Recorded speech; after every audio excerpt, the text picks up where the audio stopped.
Dans son interview, le directeur général de l'INBTP, le professeur Chibangu Mounienze Cédric, a fait appel aux nouveaux diplômés, leur invitant à faire leurs inscriptions à l'INBTP, et il a évoqué les avantages et la qualité de la formation qu'offre son institut.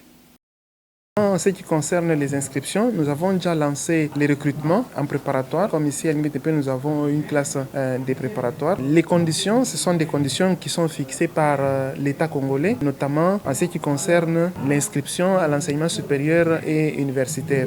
Donc, les conditions sont premièrement la détention d'un diplôme d'État, et ce diplôme d'État offre deux possibilités pour accéder à l'université. Premièrement, si ce diplôme a été obtenu avec moins de 60%, le candidat est censé passer par un test d'admission, qu'on appelle ici le concours d'admission. Donc s'il valide grâce à ce concours d'admission, nous les recrutons. Et puis, il y a ceux qui ont validé, qui ont obtenu leur diplôme d'État avec plus de 60%. Pour ceux-là, ils sont inscrits en préparatoire sans passer par le concours. Et c'est plus ou moins ça en ce qui concerne les conditions. Sur le plan financier, bien évidemment, le paiement, pour ceux qui ont le concours à passer, donc ils payent, je pense, $61. Et pour ceux qui n'ont pas de concours à faire, ils doivent payer, je pense, $51 pour l'inscription. Pour ce qui concerne les sections que nous avons ici à l'INBTP, en soi, l'INBTP a deux branches. Les deux grandes branches, c'est la filière bâtiment et travaux publics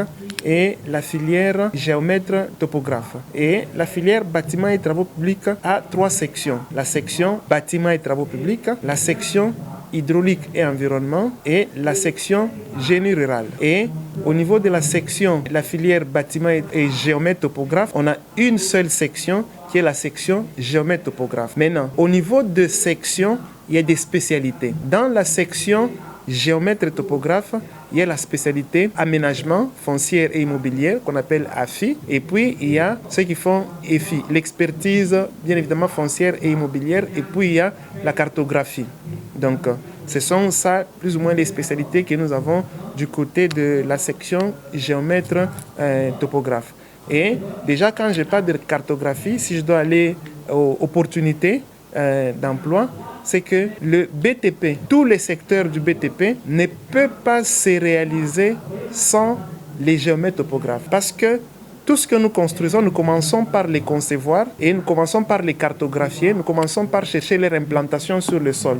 Et cette étape de cartographie, des tracés, d'implantation, c'est fait bien sûr avec plus ou moins la spécialité cartographie que nous avons ici au niveau de l'INBTP, ou bien les géomètres topographes. Et puis au niveau de l'INBTP. Et pour ce qui est de la section bâtiments et travaux publics, nous avons trois spécialités. Des spécialités qui sont géotechniques, la géotechnique, la structure et les infrastructures de transport. Les infrastructures de transport, les routes, les ponts, les voies ferrées, les aéroports, tout ceci qui sont des spécialités en infrastructure de transport. Donc je pense que ces gens-là n'ont pas qu'à demander du travail parce que nous tous nous savons que la RDC c'est un chantier et un grand chantier sur tout ce qui concerne l'infrastructure routière. Et puis il y a la section hydraulique et environnement.